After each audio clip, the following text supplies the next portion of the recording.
Welcome to a new Ukraine war update. A short disclaimer, this is a cut version. You can find the full version with scenes I cannot show here by becoming a member on my private Telegram channel. The link is in the description. If you appreciate the effort I put into this video, please leave a like and comment.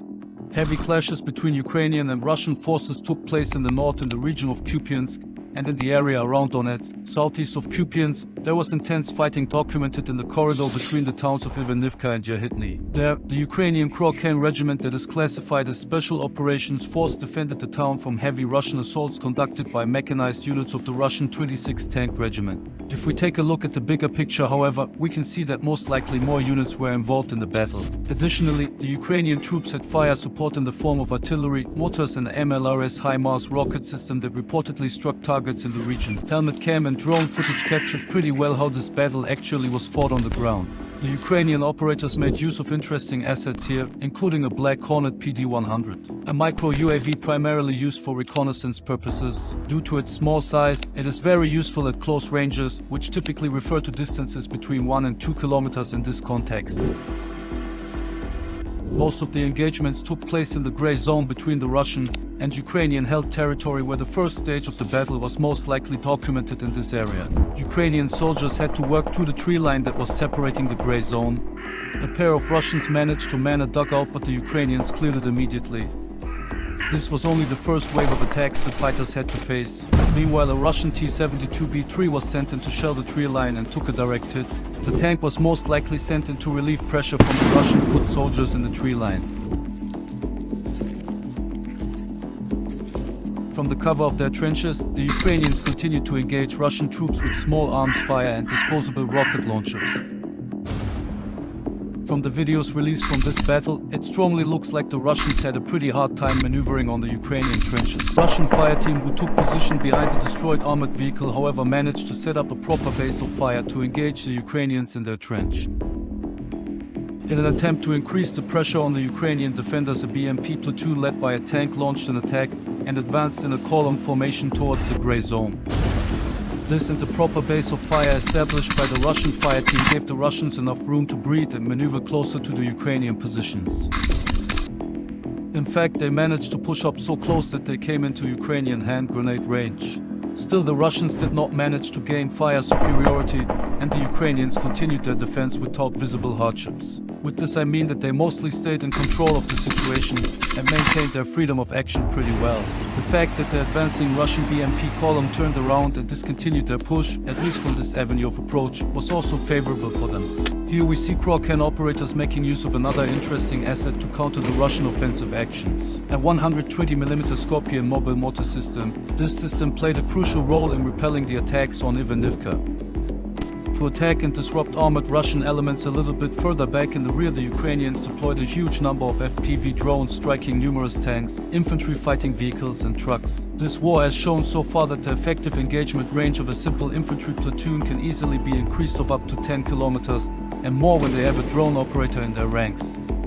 Cutting down the flow of armored enemy elements in the rear of the front line by using FPV drones took away a lot of potential pressure from the soldiers in the trenches. These strikes actually thinned out the local temporary offensive potential of the attackers, and the very same approach has already been proven on the Zaporizhzhia front and was one of the reasons for the slow progress made by Ukrainian armored formations. Again, the short reminder that this is a cut version of this video. You can find the full breakdown with a lot of left out scenes on my private Telegram channel. For $5 a month you get access to it.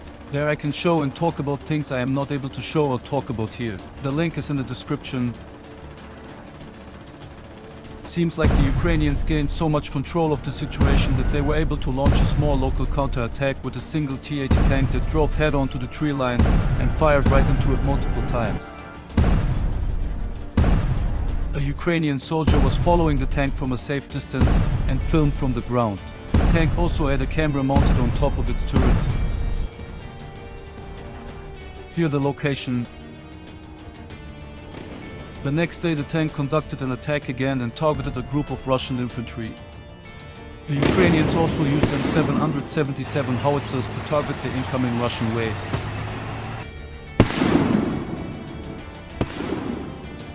In the end, cluster munitions were used against the remaining Russian elements and ended the battle.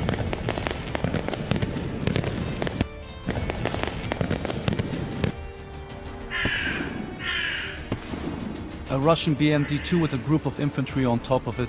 The vehicle is linking up with a forward element already waiting for them in a field. A soldier jumps and falls. The soldiers are trying to draw the attention of the BMD crew to something as one of them begins to approach the vehicle. Another soldier jumps and falls as well. The men seem to be in a hurry and appear visibly nervous. One soldier tries to mount the BMD again, but it begins to move and he is the third to fall down that day. At least his comrade checked on him, which the other two cannot claim for themselves. The BMD pushes further up. Seems like the forward element encountered two Ukrainian positions ahead, perhaps even took fire from there, and is now relaying intel about the direction to the BMD crew. This would explain why they seem to be in a hurry since they were actually standing on hot ground. It appears they decided to charge towards the positions, and the soldiers mount the BMD once again. Still in a hurry, however, the BMD begins to drive and leaves two soldiers behind who were not able to climb onto the vehicle in time. The rest of the soldiers gets dropped off closer to the Ukrainian positions, and for the fourth time a Russian soldier falls. Leaving the infantry behind, the BMD-2 charges head-on towards the Ukrainian positions. Suddenly, the vehicle gets struck by an anti-tank guided missile. Shortly after, a second anti-tank guided missile strikes. The direction the missiles were coming from nearly exactly matched the one given by the Russian soldier in the beginning of the clip. This basically means that the BMD crew ignored all the warnings and drove head-on into the crossfire. Without transport, the Russian soldiers are left on their own in the open. In the Donetsk region, Russian forces continued their offensive operations towards Avdiivka, and heavy fighting has been documented especially from the northern part of the town. According to data from the Deep State map, 3 Russian motor rifle brigades and 1 rifle battalion are involved in the fighting with 3 main directions of assaults. Most of the engagements took place in these 3 areas here.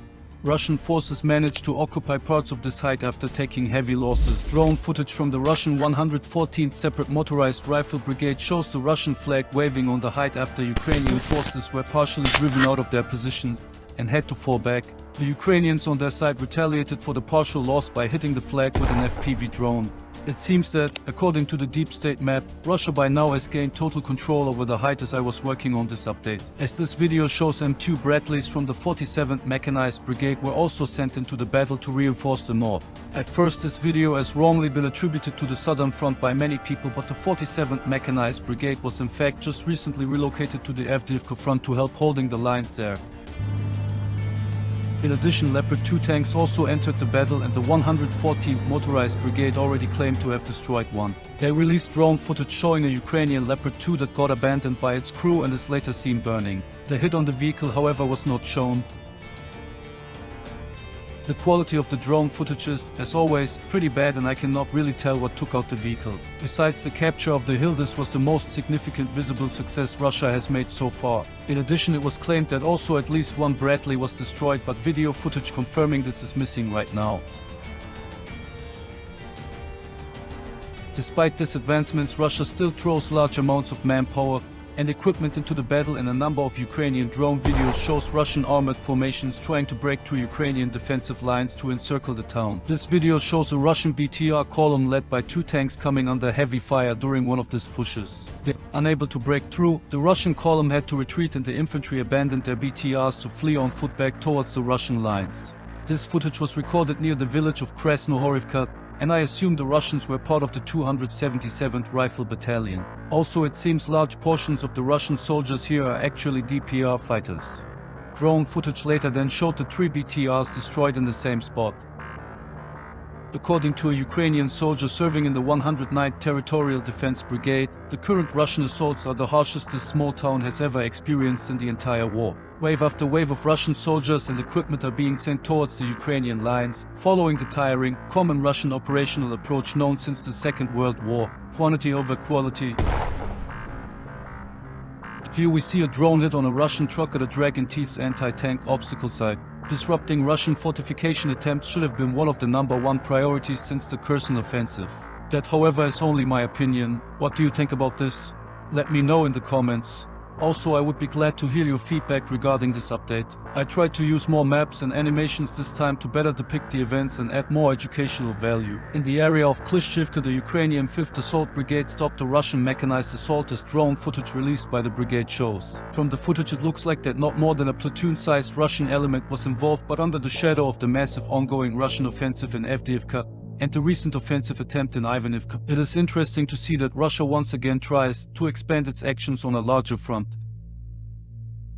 As this update has shown, however, the price for this push is high, and so far Ukrainian troops are still holding their lines. That's it for this update, guys. Thank you very much for watching. Again, this was a shortened version and the full video can be viewed on my private Telegram channel for those who become members there. The link is in the description. This video was only possible thanks to the people already supporting me with $5 a month. For now, your contribution helps me to deliver higher quality videos, as this upload hopefully has shown. In the future, however, I hope to be able to hire some more help for the channel with it. Currently I am just getting into map animations and other motion graphic stuff, and I have to admit these little animations were a pain to make in DaVinci Resolve. I'm planning to upgrade to the full Adobe Creative Cloud suite soon, so I can finally start working with GeoLayers 3 to bring you real maps and other layered visuals. If you found the video helpful and appreciate my efforts, please show it with a like and comment. Also, make sure to share this video so it reaches more people. If you want to see more videos like this in the future, do not forget to subscribe, hit the bell, and enable all notifications for this channel. That way, you won't miss any new videos. Thank you again, until the next time.